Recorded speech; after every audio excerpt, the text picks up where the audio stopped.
Bun venit pe canalul Tarot Lovers, unde misterul întâlnește intuiția, iar magia se împletește cu destinul. Această instalare este pentru ascendent, lună, soare în Taur, pentru luna decembrie și vom avea pentru fiecare săptămână o carte. Nu uita să te abonezi și să activezi clopoțelul dacă simți că rezonezi. Este un mare ajutor pentru mine. Uneori ne autodezamăgim când, chiar dacă facem videoclipuri excepționale, nimeni nu se abonează. Și atunci poate ne gândim să închidem canalul. Să mergem mai departe să vedem de fapt ce avem când se deschid acum cărțile. Ce avem aici pentru voi, cel puțin să știm din prima carte, văd că prima carte vrea să iasă, Împărăteasa. Deci în prima săptămână avem Împărăteasa. Ce vrea să ne spună Împărăteasa? Păi, pentru mulți dintre voi poate aveți planuri de viitor, vedeți aici imaginea în care vă spune că totul este iubire necondiționată. Deci, posibil pentru unii dintre voi să se manifeste, mai ales în prima săptămână a lui decembrie. Să vedem acum ce aveți aici, lumea. Aici e Venus și aici e Saturn, sau poate aveți o influență extraordinară în exterior. A treia săptămână, 9 de monede. Poate unii luați al 13-lea salar sau poate unii dintre voi acel 9 de monede este ceva la care adunați și vreți poate să cumpărați ceva. Iar aici aveți un 8 de monede. Aici în special pentru studenți. Poate vă faceți planuri de viitor, dar vedeți voi din prima săptămână cu Împărăteasa, poate e nevoie de un buget bun, pentru că aici nu poți să cheltui pentru un hobby sau pentru ceva la care tu te gândești. Aici pur și simplu trebuie să te organizezi. Ce avem la bază? Avem 6 de spade și judecata. Am senzația că se întoarce ceva sau se repetă ceva pentru a fi încheiat. Cu alte cuvinte, vă poate spune ca această lună să încheiați multe lucruri care le-ați început sau poate că este ceva extrem de important care trebuie să îl încheiați.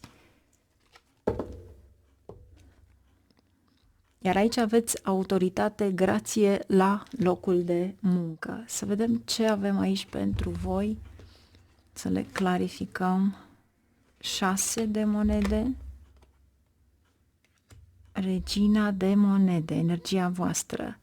Poate este o avansare sau poate pentru unii dintre voi vă gândiți la ceva la care ar trebui să dați. Dar eu cred că aici este o întoarcere, să-i zicem, o răsplată a lucrurilor bune pe care le-ați făcut și acum vine ceva frumos în viața voastră.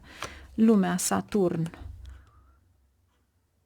regina de săbii, o discuție în 3 persoane pentru a ajuta ceva clar, corect, da? Iar aici succes, 6 de bâte, recunoaștere.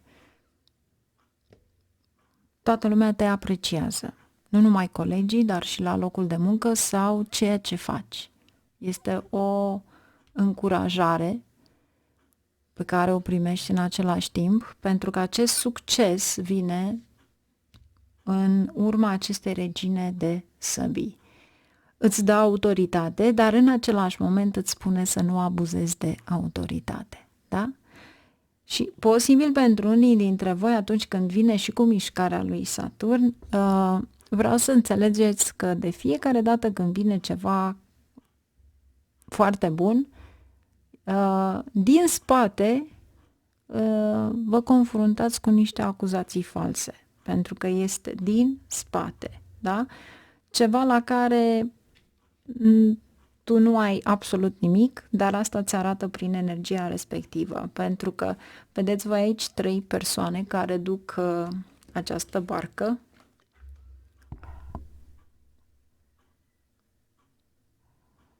Deci, cineva va trebui să discute în spatele voastre, dacă nu este, v-aș spune să stați departe de certuri, dispute, dar cu siguranță cineva va discuta datorită succesului pe care voi îl aveți. 9 de monede, 6 de spade, pajul de monede.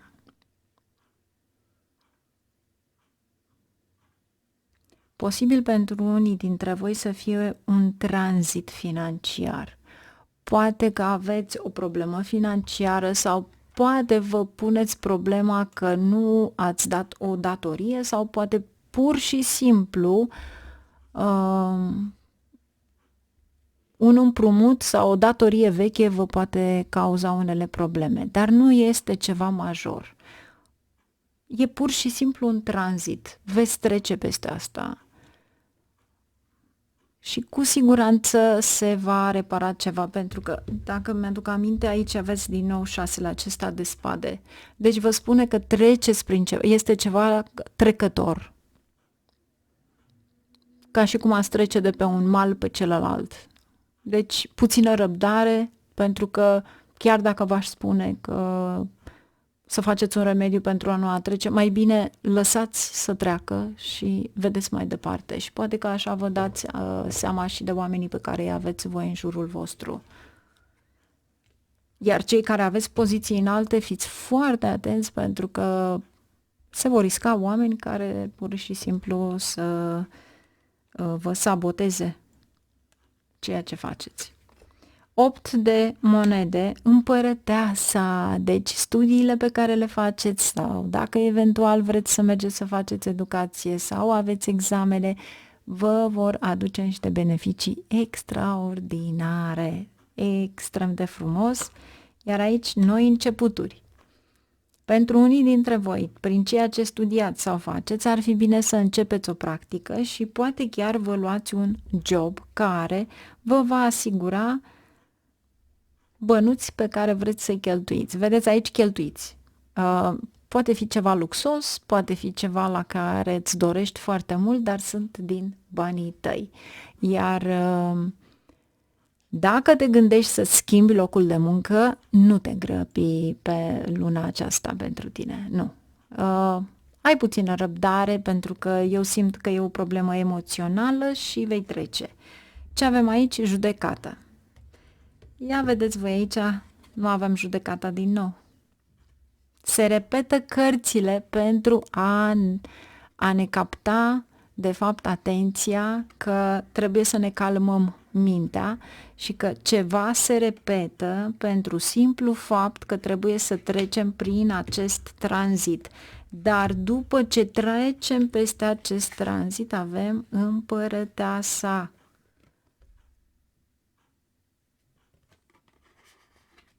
Lucrurile bune vin. Să vedem care este sfatul care vi se dă aici. Ce sfat avem? Se repetă atunci când se repetă cărțile nu mint, înseamnă că trebuie să luăm în considerare ce avem pentru voi.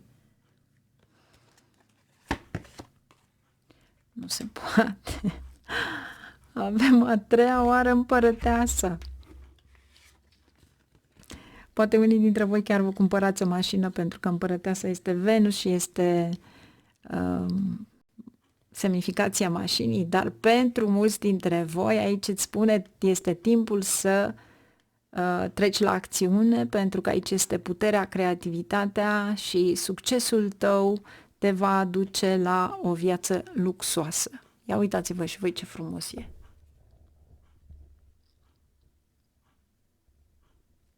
Extraordinar de frumos. Deci ar fi bine să puneți punct la multe lucruri care sunt în jurul vostru pentru a începe să vă faceți treaba, cum s-ar zice, iar aici regina de primăvară, loială, talentată, deci ai încredere în tine pentru că oameni extraordinari te vor ajuta, menține un echilibru între casă și muncă, pentru că cu siguranță vei putea să faci față.